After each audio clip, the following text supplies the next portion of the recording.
आप लोगों को एक किस्सा सुनाता हूँ। एक बार गुरु महाराज साहब किसी बात पे सईद साहब साबरी से नाराज हो गए और बहुत दिनों तक कोई कवाली नहीं हुई, शायद 3-4 महीने हो गए। सईद साहब बहुत दुखी कि गुरु महाराज पता नहीं किस बात से मेरे से नाराज हो गए। महाराज साहब के आने की हिम्मत नहीं हो रही, कभी इनसे पूछें कभी उनसे पूछें। तो एक बार मुझे फ़ोन किया कि महेश भाई क्या करूं, महाराज साहब सुबह से नाराज हैं। तो मैंने कहा मेरी तो कोई औकात नहीं कि मैं आपको कोई राय दे सकूं। अगर महाराज नाराज हैं तो खुश भी वही होंगे, तो आप वहाँ जाइए और जाके महाराज साहब से माफ़ी मांगिए, प्रणाम करिए। तो सईद साहब किसी तरह हिम्मत जुटा के वहाँ चले गए गुरु महाराज साहब के दरबार में। वह हॉल खचाखच भरा हुआ। महाराज साहब ने सईद साहब को देखा, थोड़ी सी मुद्रा महाराज की ज़्यादा अच्छी नहीं थी, करके मारे सईद साहब एक जगह बैठ गए। फिर थोड़ी देर बाद सब लोगों से बातचीत करने के बाद महाराज ने सईद साहब की तरफ देखा और पूछा, कहिए सईद साहब क्या हाल है।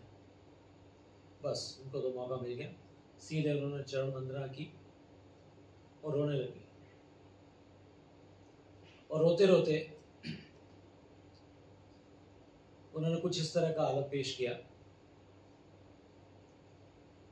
कि बड़ी शान के माबूद बड़ाई वाले, ऐ मेरे एक खुदा सारी खुदाई वाले, वहाँ एक कूजे में दरिया की समाई वाले, पहुँचे न तेरी तह को रसाई वाले। गुरु महाराज थोड़े से प्रसन्न हुए। सईद साहब ने दूसरा एक शेर पेश किया कि अवगुण किए सो बहु किए और करत न मानी हार,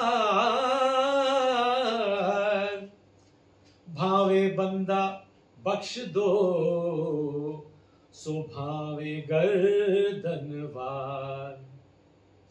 सच पूछो तो मुझको नहीं कुछ ज्ञान तुम्हारा, पर दिल में लगा रहता है एक ध्यान तुम्हारा। माना कि गुनहगार हूं, पापी हूं, अधम हूं, सब कुछ हूं मगर किसका हूं, भगवान तुम्हारा हूं।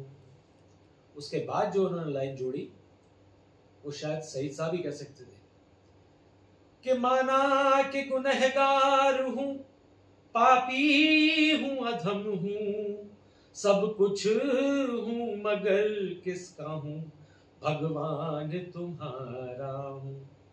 तो इसलिए लाजिम है तुम्हें तारना, भक्ति के बिना भी, अरे भक्ति से जो तारा तो क्या एहसान तुम्हारा। इतना सुनते ही महाराज के मुखारबिंद पे जोरदार हंसी आई। महाराज साहब ने रुमाल निकाला और हंसने लगे।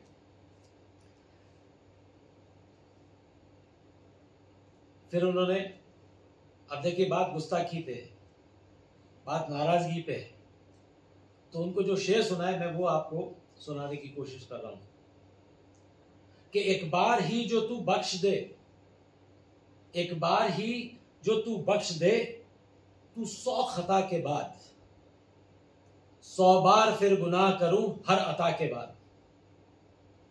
एक बार ही जो बख्श दे तू 100 खता के बाद, 100 बार फिर गुनाह करूं एक अता के बाद। सुनता हूं कर्म की तेरे इंतहा नहीं, सुनता हूं कर्म की तेरे इंतहा नहीं, तो क्या अब मेरा गुनाह न करना खता नहीं। सुनता हूं कर्म की तेरे इंतहा नहीं, तो क्या अब मेरा गुनाह ना करना खता नहीं।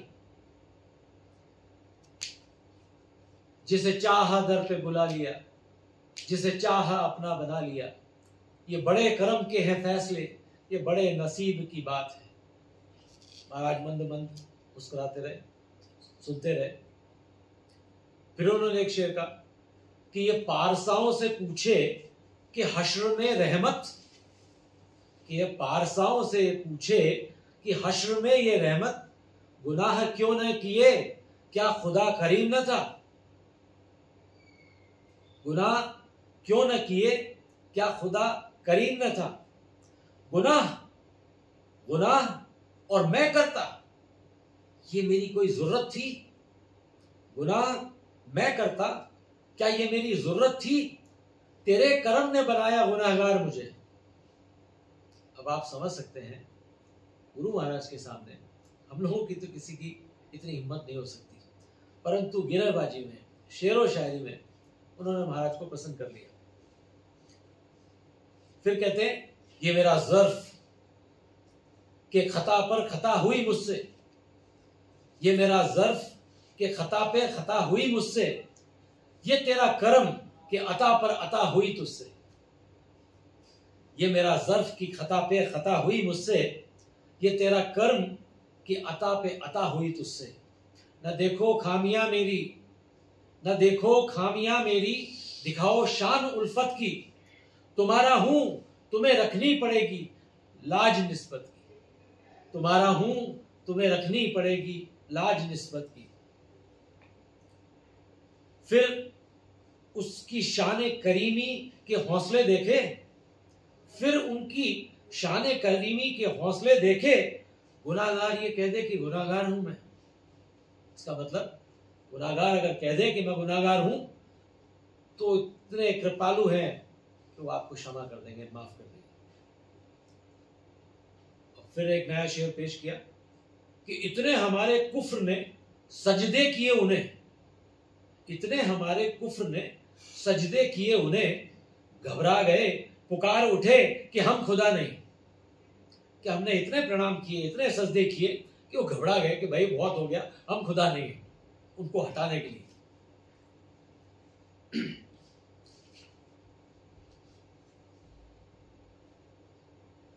फिर उन्होंने कहा कि वो पर्दा नशी पर्दाए हर शह में मकी है, वो पर्दा नशी पर्दाए हर शह में मकी है।